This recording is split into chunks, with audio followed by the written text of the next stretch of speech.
Hey guys, this is Sound Effect 09 here. Welcome back to the channel, and for this video, I'm going to do something completely different. I'm going to talk about baseball. The 60-game regular season is finished, and now it's time for postseason baseball. 16 teams are in, but there can only be one champion.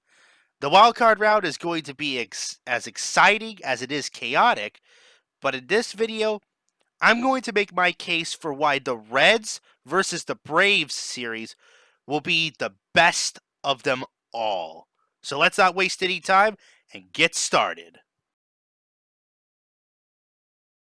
Right off the bat, the biggest thing that I'm excited about with this wild card round is the pitching.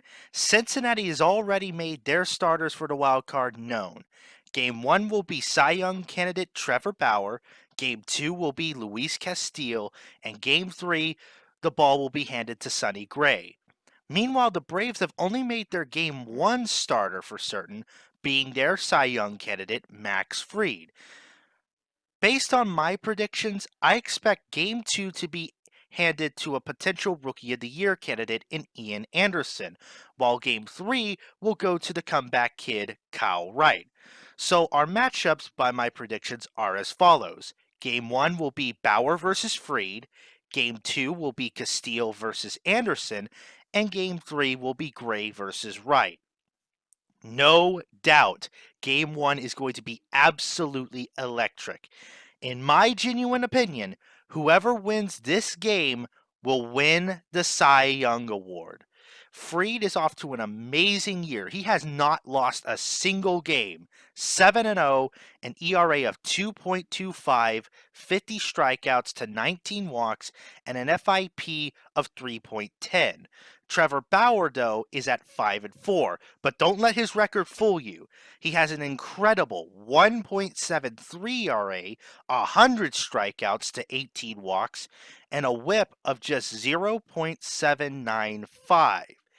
Game 2 will be just as exciting as we see a Rookie of the Year candidate take on an experienced veteran. Ian Anderson has actually had a pretty good rookie year, though it has fallen off a bit, as he's gone 3-2 with an ERA of 1.95, recording 41 strikeouts to 14 walks, and an FIP of just 2.54.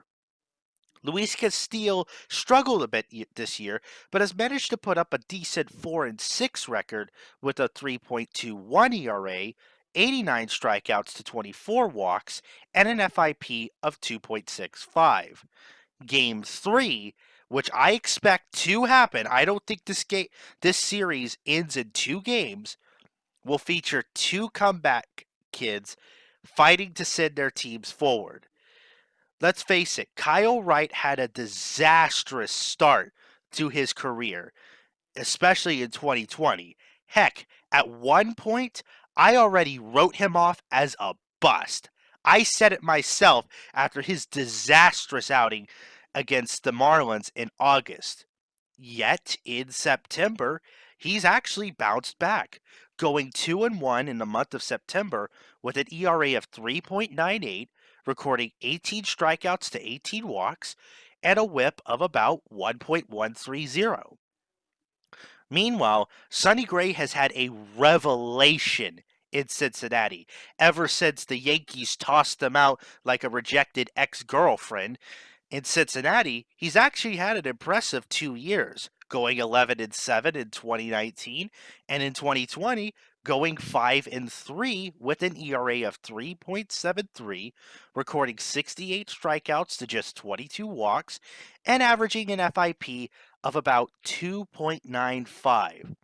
In my opinion, expect nothing less than a pitcher's dogfight throughout this series.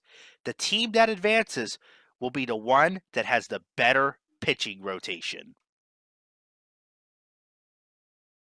While the pitching will certainly be the focal point of this series, let's not forget about the offensive lineups that both of these teams will bring to the table. Starting with Atlanta, we have the MVP candidate Freddie Freeman, who is having a career year, batting 343 with 13 homers, 53 RBIs, 51 runs, 23 doubles, 45 walks, and 37 strikeouts. There's also Marcell Ozuna, who also had a year of his own in a 1 year deal to Atlanta. He's batting 335 with 17 homers, 55 RBIs, 38 walks, and 60 strikeouts. Other players to make note of would include Adam Duvall, Ronald Acuna Jr., Ozzy Albies, Travis d'Arnaud, Dansby Swanson, Austin Riley, and more. But let's also not forget about Cincinnati. Despite their offense being a bit of a drag this year, they have had some numbers put up. For example, Jesse Winker had a great year of his own, batting 255 with 12 homers, 23 RBIs, 28 walks, and 46 strikeouts. Let's also not forget about the veteran Joey Votto, a 226 average, 11 homers, 22 RBIs, 37 walks, and 43 strikeouts. Other players to make note of with the Reds include Eugenio Suarez, Brian Goodwin, Mike Moustakas, Aquino, Castellanos, and more. Because of this, do expect some offense to show up should one team's pitching or another falter on that front. For both of these teams, winning this playoff series would put a serious monkey off their backs, as neither team has won a postseason series in over 15 years. Here's what's at stake for both teams.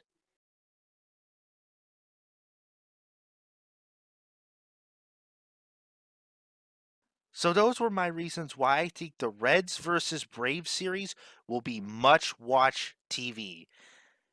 Feel free to give your feedback about this in the comment section below, whether you agree with me or not, and feel free to like or dislike this video and give me a subscribe if you want to see more content like this. In the meantime, this is Sound Effects 09 signing out.